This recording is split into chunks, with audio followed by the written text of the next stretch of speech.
All right, hello and welcome to TYT Nation Live. It is 3 o'clock here on the Eastern Time Zone. Got a great show for you today. It's actually yesterday's show, but we've had some technical issues, and it completely destroyed everything that I had done yesterday. And these are still incredibly relevant stories, so I figured that I would just do those and share those today, now that we no longer have any weird technical issues. So, of course, the story rundown, same as yesterday. We've got the supposed Recovery Act. How much have Americans recovered? Have they actually recovered in this recovery? How much are we down? How much are we up? And let's compare that to Wall Street. This should be a lot of fun. Then we get a little reminder of our old friend Jimmy McMillan, and as a reminder of how the rent is too damn high. That's a fun story. Then we have, of course, unfortunate GOP comments. Those are often a lot of fun. Young university student, 23-year-old, who was also gunned down at a traffic stop. We're going to go into that. And we're going to do a segment on the war on Christmas. The war on Christmas has come to TYT Nation. We will, of course, cover that as well. Before I do that, actually, I'm troubleshooting some sound issues. Yesterday we had a bit of an echo, so I want to take a quick, just give me 1 second to see if everything's working correctly, and then I will be able to start the show. So, if you just give me a moment.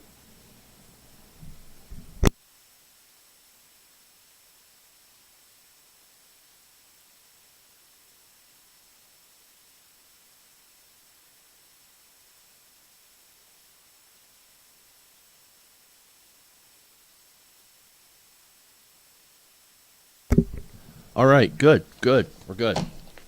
Sound is all good, so we're ready to start the show. First topic, recovery. Or should I say what recovery? Now, of course, you'll hear, if you turn on the news, you'll hear a lot of news about, oh, America has recovered from the recession. Look how strong the markets are. Look at how many, look at how America's doing.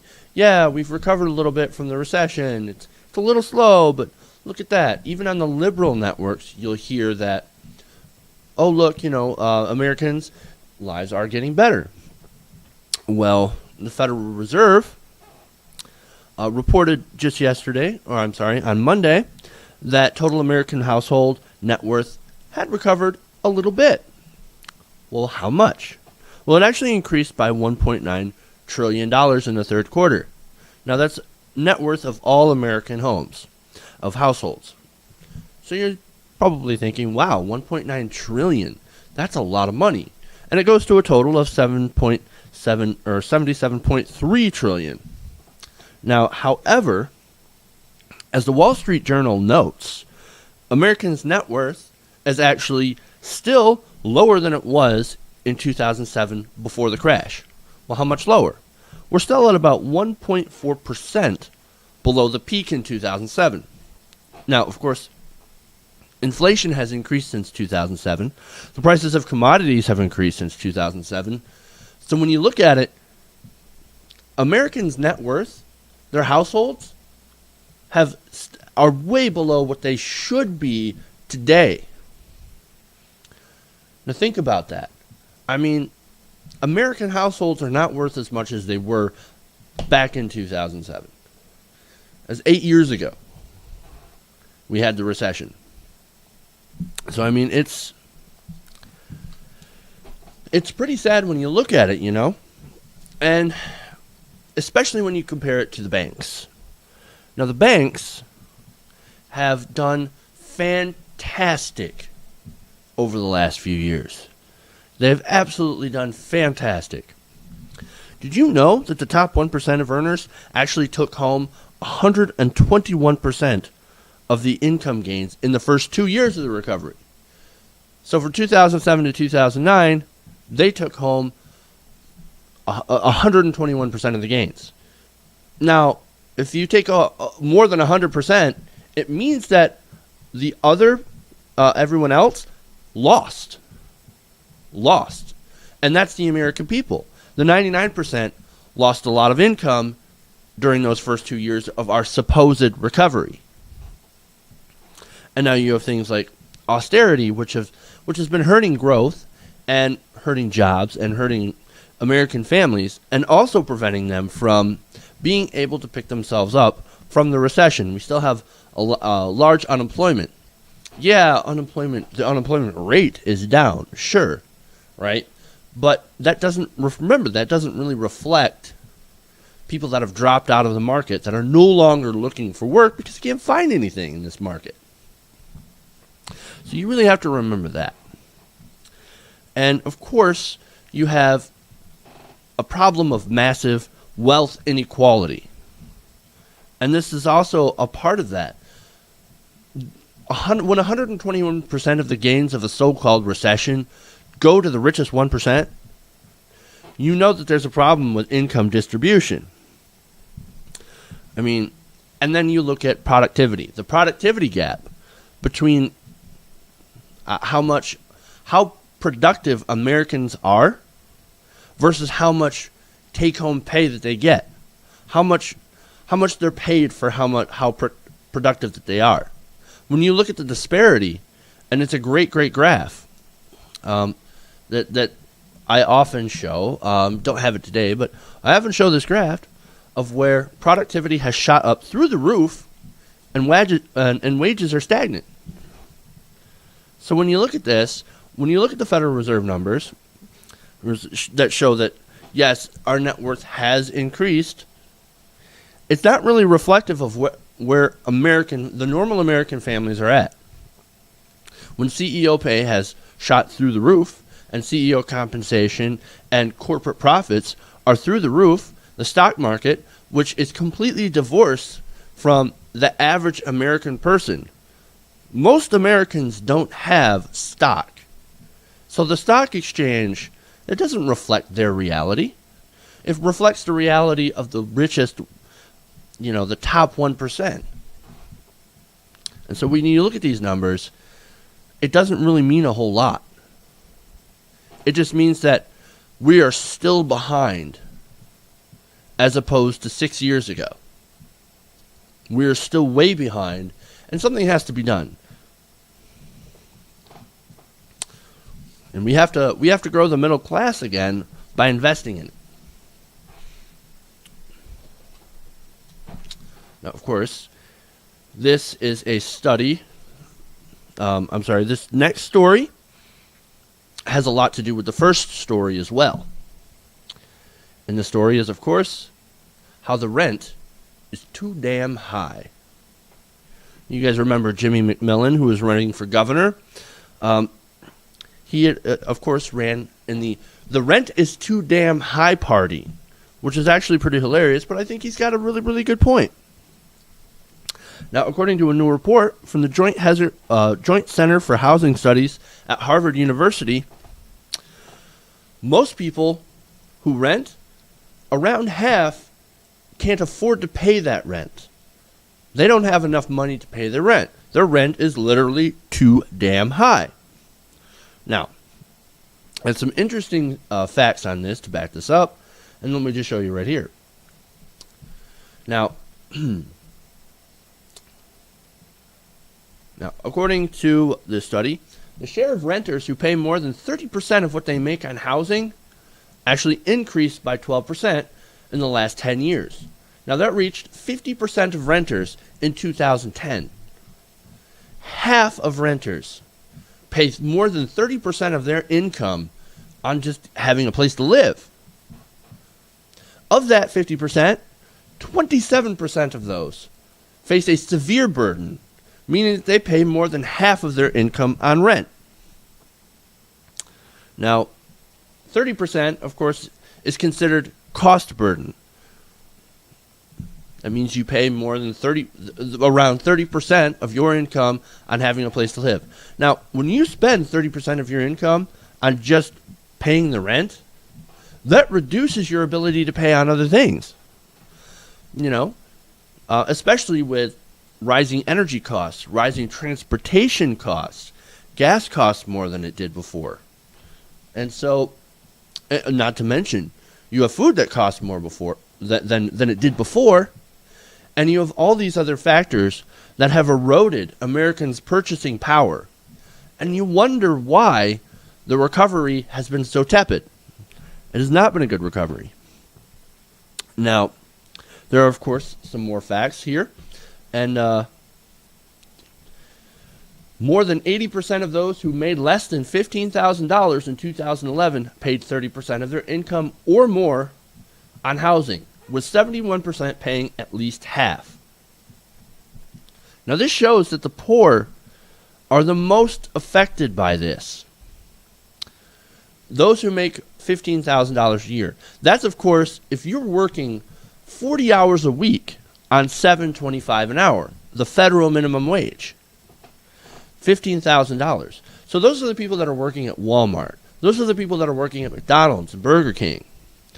Working these low-wage fast food jobs or service jobs, those are the people that can't afford their rent because they're getting paid so little. Now this would make two cases. You could make two cases out of this and two arguments out of this. One, you could raise the minimum wage, which a lot of people are actually trying to do, and I think that it's a good idea. The other is try to lower the rent. Either or, I think, would be a good, or both, would be actually a good driver of economic growth. That would help people who make so little money per week or per month or per year to be able to afford more things. You see, we run in an economy that is based on consumer spending. When people don't have enough money, they can't go out and spend things, and you can't grow the economy from that. And so when the rent is too high, it really makes it so that you can't afford other things. I mean, you can't go out and start a business. You can't get a new car. You can't get a new anything. You can't get an education when you can't afford when you can hardly afford your rent. And not only that, but you actually have people that can't afford as much food as people in other households. Now get this. Now these renters actually spend about $130 less on food than other households. You know what that means? They have to make that up by getting government assistance. The SNAP program. Now the SNAP program has also faced recent cuts as well, which is hurting these people even more. Not only that, but like you said, they spend less on food, and they also spend less on health care and retirement. So when you have less money for rent, you can't afford health care. And that means, of course, more government services. People that are that poor have to get on Medicaid as well, and they rely more on Social Security. So when you can't save a retirement, all you get is Social Security. So, I mean, this is a major, major issue facing people with lower incomes. Not only that, but according to the study, a lot of these low-income renters, the people that make less than $15,000 a year, and remember, like I said, that's minimum wage full-time. Most minimum wage people don't even get full-time, so they're living on less than $15,000 a year. Now, in order to be able to afford the rent without any sort of assistance, they would need to have a place that costs about $375 a month to be able to afford that. Now, the median cost for housing that was built, at least within the last 4 years, is more than $1,000 a month. That's the median. Now, of course, you're taking in more expensive places like New York and California, LA, where the rent is incredibly significant. But still, the median average is $1,000 a month. That's $12,000 a year. Out of $15,000 a year, that's incredible. That is incredibly unaffordable. Now, less than a third of these units rent for under $800. And a staggering a staggeringly low 5% of these units go for less than $400 a month. 5%. And you look at all the renters in America, and you realize that most of these people, a lot of people would love to get into that mere 5% that costs less than $400. But obviously there's more demand than there is supply.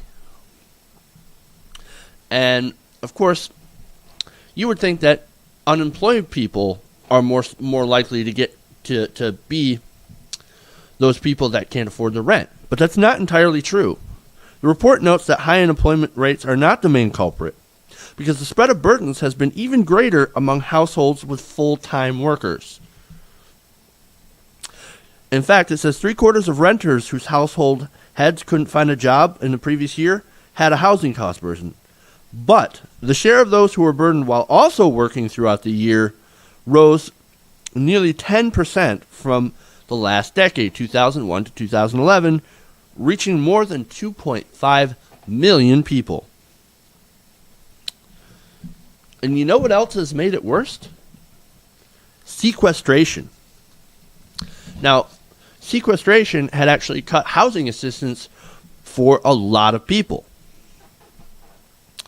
Now, some people who had actually received housing vouchers to help them pay the rent got it taken back because of sequestration, because of all these budget cuts in the government.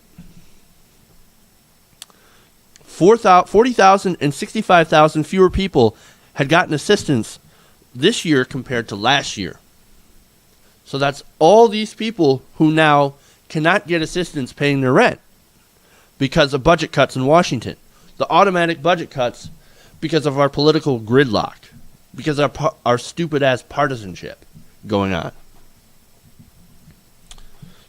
And if the cuts continue to stay in place, 125 to 185,000 additional people will lose housing support. And you know, housing support is incredibly effective at keeping people out of poverty and keeping people in their homes.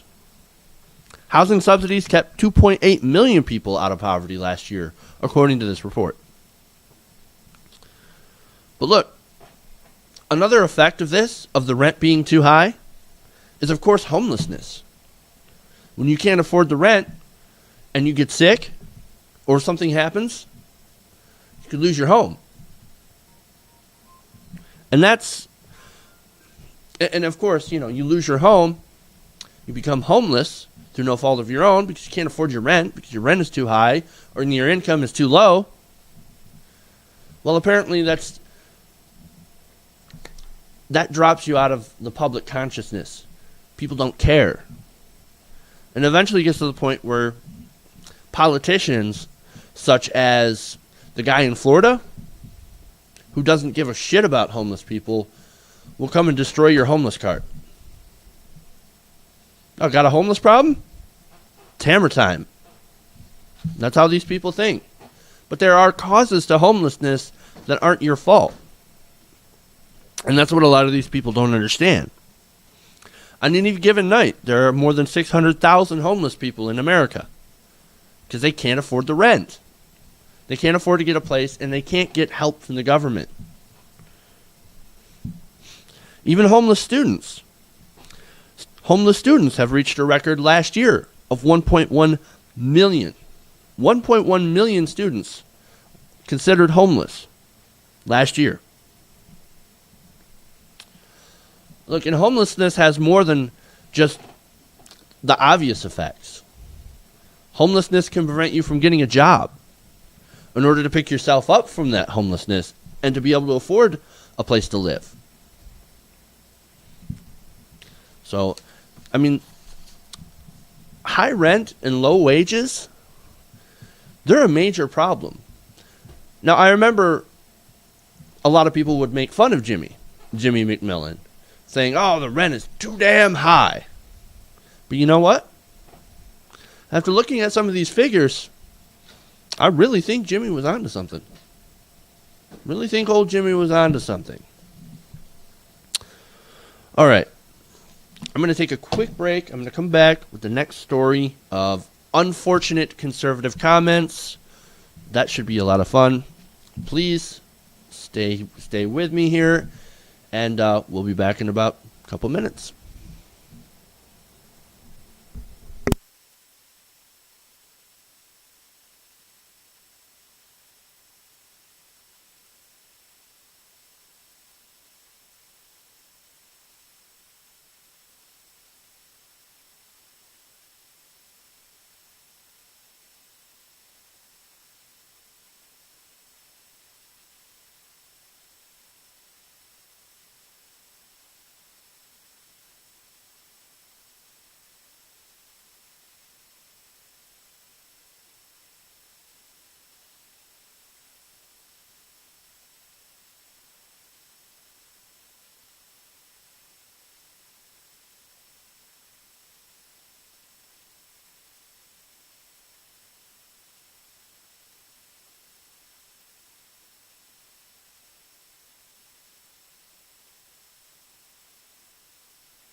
Welcome back to TYT Nation Live. Thank you guys for tuning in and watching.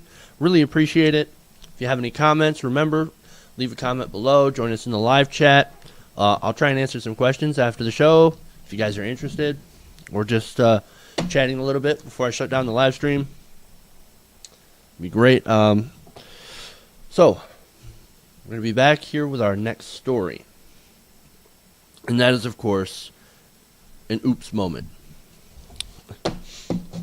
Coming from Virginia. So, the head of the state Republican Party of Virginia, Pat Mullins, got himself into a little bit of trouble due to some of his comments during a retreat. Now, a governor's retreat. Now, according to Politico, they had a little retreat in order to find out ways to improve their messaging so that they could win elections.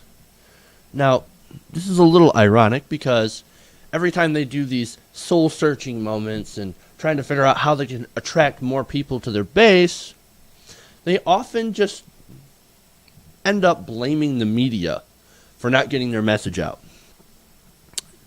And, of course, this is exactly what Chairman Mullins did.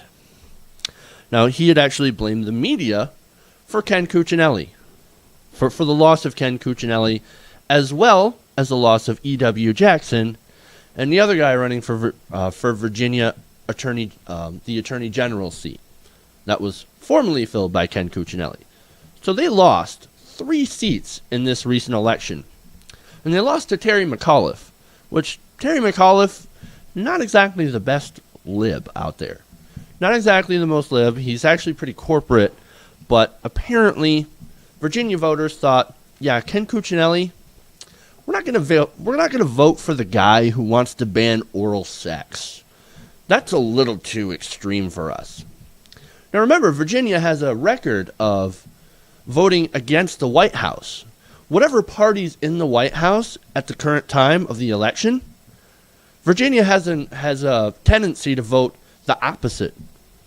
And so in the last 25 years, they had done that. And this year broke the streak because they had insane people like E.W. Jackson and Ken Cuccinelli. Now, of course, Pat Mullins says, no. It's not because we are too extreme. It's not that we are too conservative and that we turned off a lot of voters, like women and Latinos, black people. No.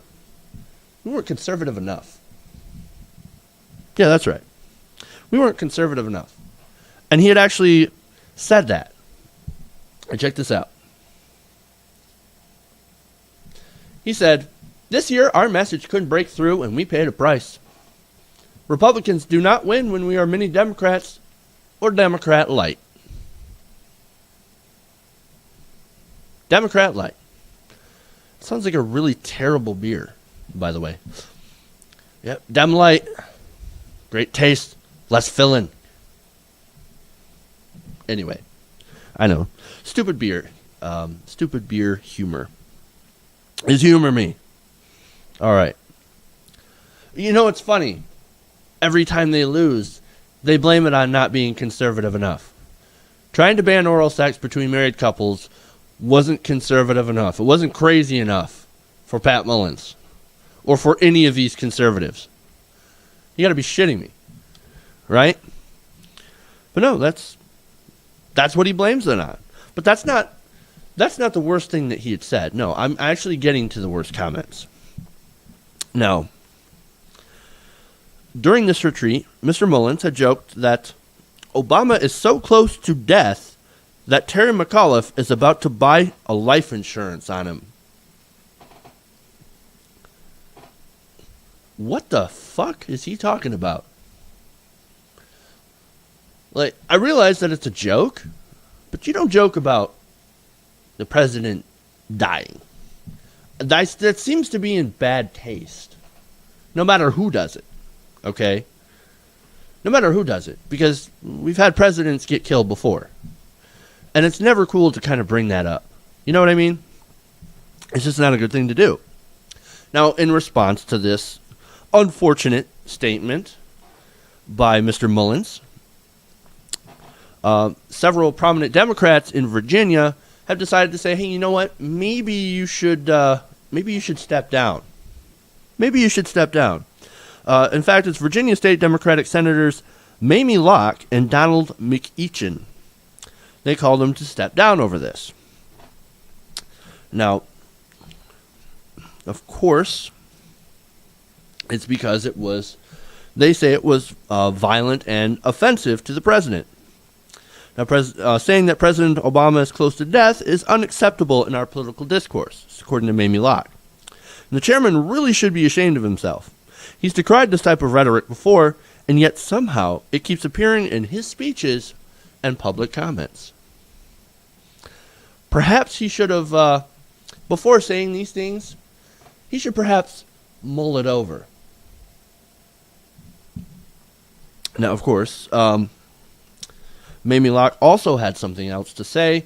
Let's go to her statement. Now, in response to these statements and stuff like this, she says that that's disappointing, especially coming off an election where Virginia Democrats swept all 3 statewide offices for the first time in nearly 25 years. You'd think Republicans would take this as an opportunity to learn from their past mistakes and begin moderating their approach. Now, she's actually giving the Republicans a little bit of advice, which is nice. I mean, if I were her, I'd be like, go ahead and keep saying these stupid things. Go ahead and keep saying things like legitimate rape and, oh, Obama's so close to dying that he's better get an insurance policy. Oh, an insurance policy. Like Obamacare? I know, life insurance is a different thing. But the Tea Party's in trouble because of stuff like this. The Republican Party's in trouble for stuff like this. For saying these stupid things. And this is the path in which they're going. They're continuing to bow down to these Tea Party extremists. And they're losing for it. They're getting their asses handed to them every election. And why? Because they keep going more conservative. They keep thinking that if we just keep going further and further right, things will work out. We're going to win elections. We just have to be more conservative. No, the American people are definitely not more conservative than that. There is a very small faction that is incredibly conservative. And they're called the Tea Party. And the Tea Party has continued to become more and more unpopular because of how crazy they are. And almost every election that a Tea Party candidate has been put up has been soundly defeated by even the most terrible Democrats. States where they should have won, that voted against President Obama, they've seen their members lose to Democrats. And they just keep going further and further right. It's absolute insanity. And I don't understand their strategy, and I don't understand what they think that they're going to achieve from this strategy other than continuously trying to drive away every single voter. But the worst thing about this, actually, is the effect that it has on the Democratic Party. You see, when the Republican Party goes so far to the right, they tend to drag the Democrats with them. Now, luckily, Senator Warren is there, and she's actually trying to bring back a progressive left. Not a centrist Democrat left, like we've had lately, but an actual progressive left. And that's good, because we need that to counter the pull to the right, because we have been pulled further and further right by these crazies, and we need to bring it back. So anyway, that's all I have on Pat Mullins. I want to go to the next story here. Actually, let me take a real quick break, and I'll be back in like 2 minutes.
All right. Welcome back to TYT Nation. I've got a really sad story up for you next. I hope you enjoyed the show so far. Any improvements, of course. Definitely welcome to take constructive criticism. Note constructive, because if it's not constructive criticism, I'm going to tell you to fuck off. So, just to let you know there. So, of course, the next story, of course, incredibly sad. And it's about a young adult that was killed in Texas during a traffic stop. Now, of course, 23-year-old, just recently, a 23-year-old student of a religious school was gunned down during a traffic stop by a policeman. That's right, by a policeman. Now, the victim's name is Robert Cameron Reedus. And he, like I said, he was a 23-year-old university student of the University of the Incarnate Word. Now, he was killed by a campus policeman at 2:30 a.m. last week. And that was on a Friday morning. Now, what exactly happened? Well, according to the police, Reedus was driving his truck in the middle of the night and was driving erratically. So then he was pulled over by a policeman. By a campus policeman, by the way. Now, this campus policeman apparently, according to different reports, had pulled him over. And there was, according to one witness, an anonymous witness, he had said this. The anonymous witness said, I didn't hear him say anything like, get down on your hands and knees, you know. I didn't hear him say anything. He just started shooting. He emptied the gun on him. Boom, boom, boom. 6 shots. 5 or 6. And that's according to an anonymous witness. Now, I mean, that's already incredibly troubling. If a campus police officer is out there arresting people, not on campus, because remember, it wasn't on campus, and according to Texas law, campus police are actually allowed to patrol outside of the areas. So that's incredibly troubling. And another thing that's incredibly troubling is that campus police are armed with pistols, with guns. Most campus police are usually armed with like pepper spray or mace. But down in Texas, obviously they have to give guns to everybody because it's Texas. Now, there was another witness that disputes the anonymous witness. And this is, of course, 22-year-old Mohammed Hydersel. Now, he's a resident of Treehouse Apartments in Alamo Heights. Now, he, of course, did hear some of the interaction between Reedus and the officer. Now, according to Mohammed, the last words of Reedus are, "Oh, you gonna shoot me?" Almost sarcastic-like, he explained. So, yeah, apparently he did shoot him. Maybe that's not a good thing to say to the cop, especially to a campus rent-a-cop. Okay, but nonetheless, I don't see anything that Reedus did that was deserving of death. Now, later reports, of course, say that that Reedus had actually pulled into a parking lot after the police had flashed his lights.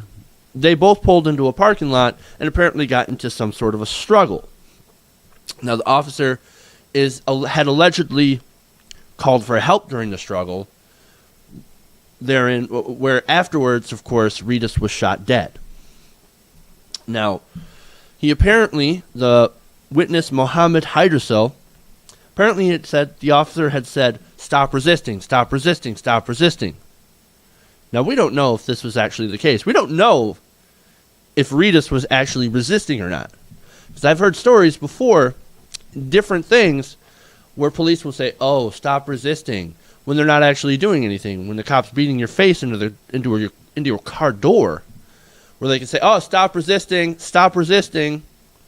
Yeah, stuff like that's happened before. So that's why there's another red flag in this story. It seems to me as if this is a case of police overreaction. Police overreaction. Now, we don't know if alcohol played an effect into this, or if Reedus had a weapon.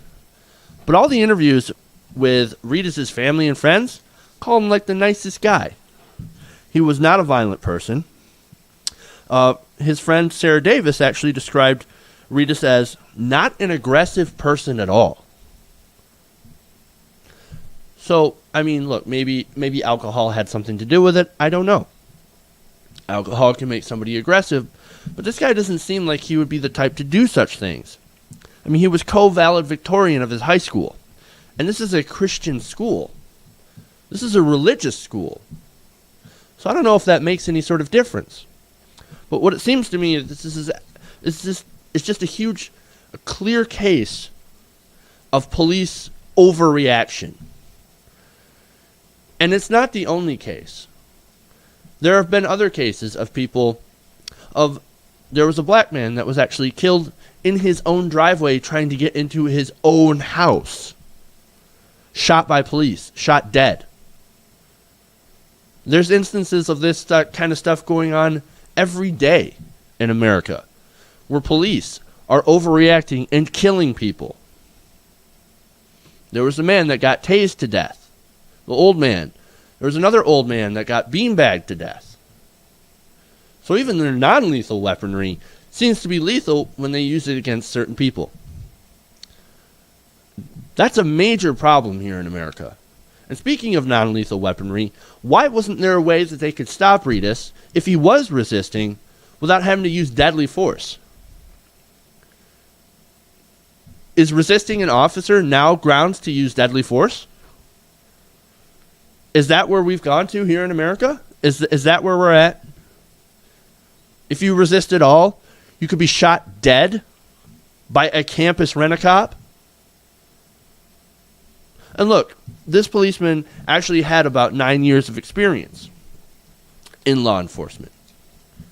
So, to be fair to the officer, he's had 9 years of experience. But what kind of stuck out to me about that is that in every place that he had worked before the campus police officer job, he'd only stayed at his job for about a year.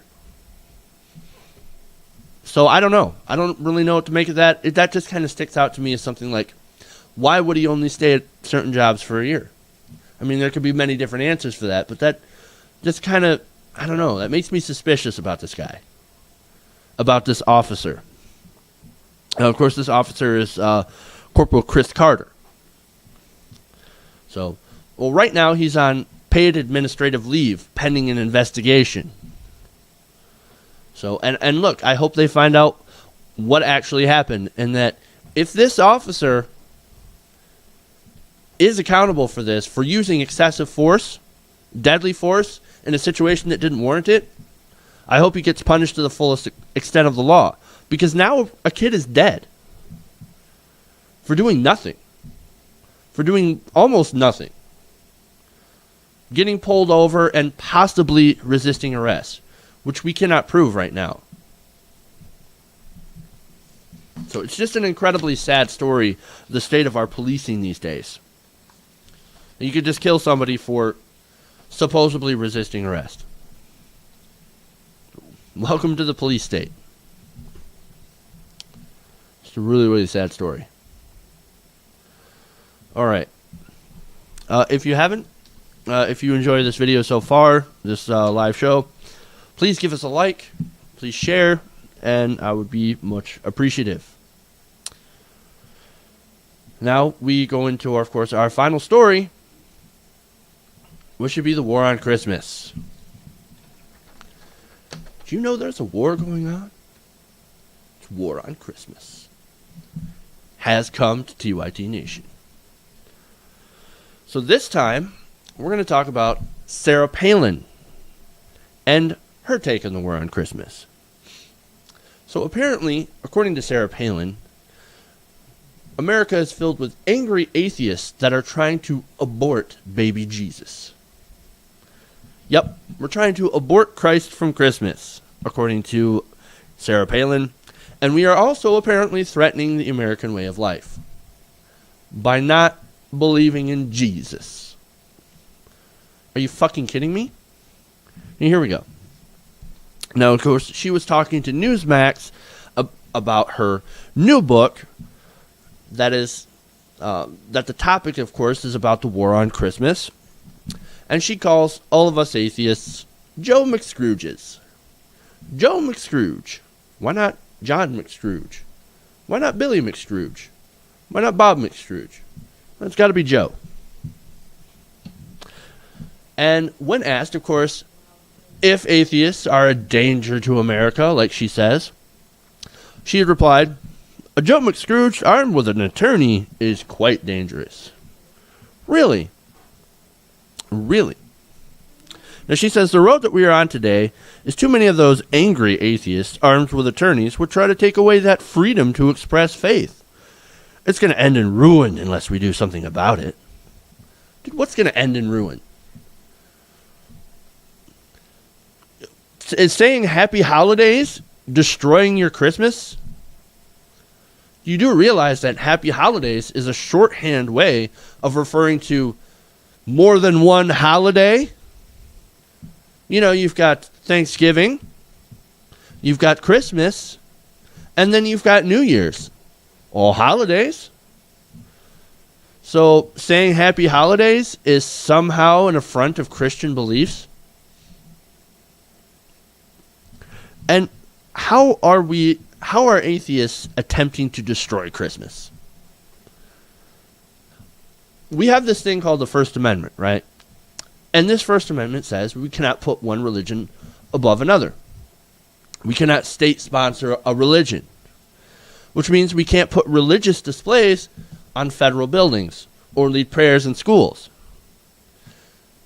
If you want to do it on your own time and on your own property, that's 100% fine. But when it comes to federal buildings and things like that, it's just not allowed. So atheists, these so-called angry atheists, will go and challenge that and say, hey, look, the Constitution has clear rules on whether or not you can put a religious display on a federal building. And people like Sarah Palin and Bill O'Reilly, who perpetuates the war on Christmas every year, the mythical war on Christmas every year, because it doesn't actually exist, much like, at least in my opinion, their God. But hey, different point. You can tell I'm an atheist. But no, they say these angry atheists are out there destroying your religious freedom because they're following the Constitution. That's really dumb. I mean, that's dumb for Sarah Palin even. But it just goes back to that victim mentality that they love. They love to express. These right-wing fundamentalists like Sarah Palin and Bill O'Reilly, they love to do this. To act like you are taking away my religious freedom and you are trying to kill baby Jesus. You're trying to take baby Jesus out of Christmas. Out of Christ out of Christmas. Put Christ back into Christmas. You know the best way to put Christ back into Christmas? Is to act like Christ. Give your shit to the poor. What do you say, Sarah? You going to give all your money to the poor people so that they can have a good Christmas? So you can be more like Christ? That would be putting Christ back into Christmas. But she doesn't want to do that. These right-wing fundamentalist conservatives don't want to do that. No, they don't even want to extend unemployment benefits around Christmas time. Because that creates dependency. Or some stupid half-ass argument.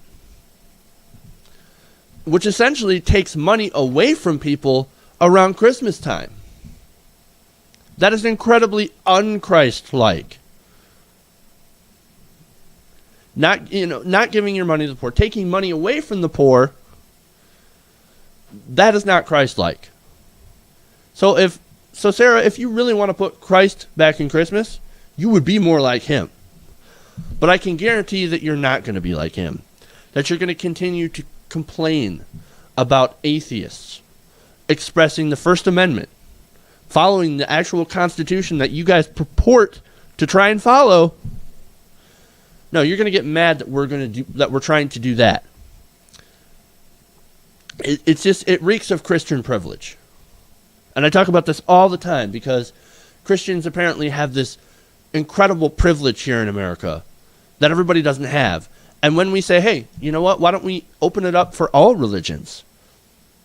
Or follow the Constitution and not sponsor any, you get all butthurt. And you say, oh my God, war on Christmas. God, you're killing the Christmas spirit. You're trying to take it away from us. No, we're not trying to take away dick. All we're trying to do is just make it fair.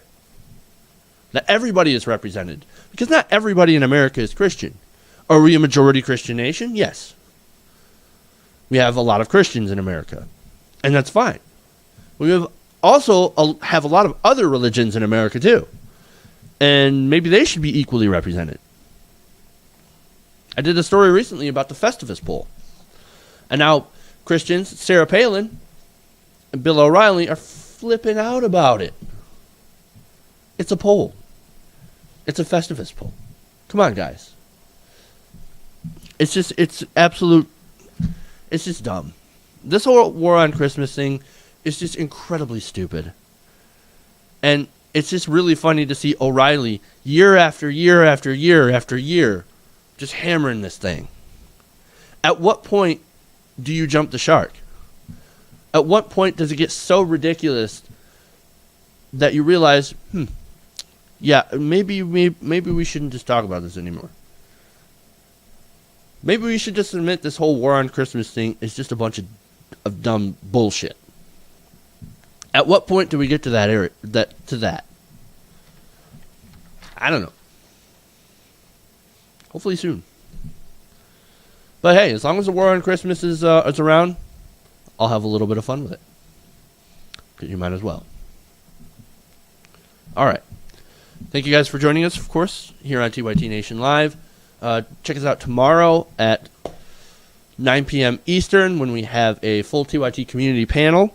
And, of course, Friday where we have John Idarola from TYTU joining us and Dan Spearin from Truth Mashup. Also joining us on Friday, it's going to be an epic panel. It's going to be a Young Turks network panel. It's going to be a lot of fun. We're going to have, of course, some TYT Network audience members. And if you guys are interested in being on the panel, email me. Send me a message. Tweet me. Facebook me. Whatever. Send it to jeffw@tytnetwork.com if you guys want on the panel. Because we're always taking new people to be on the panel with us, doing stories that you guys care about as the TYT Nation audience. We'd love to have you, as long as you got something to say.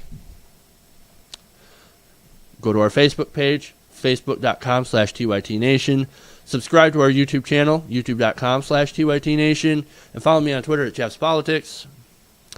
And make sure to tune in Thursdays and Fridays, 9 p.m. Eastern, as well as during the week, Monday through Wednesday at 3 p.m. Eastern for this live stream. And thank you again. Really appreciate your support. And we'll see you tomorrow. Bye.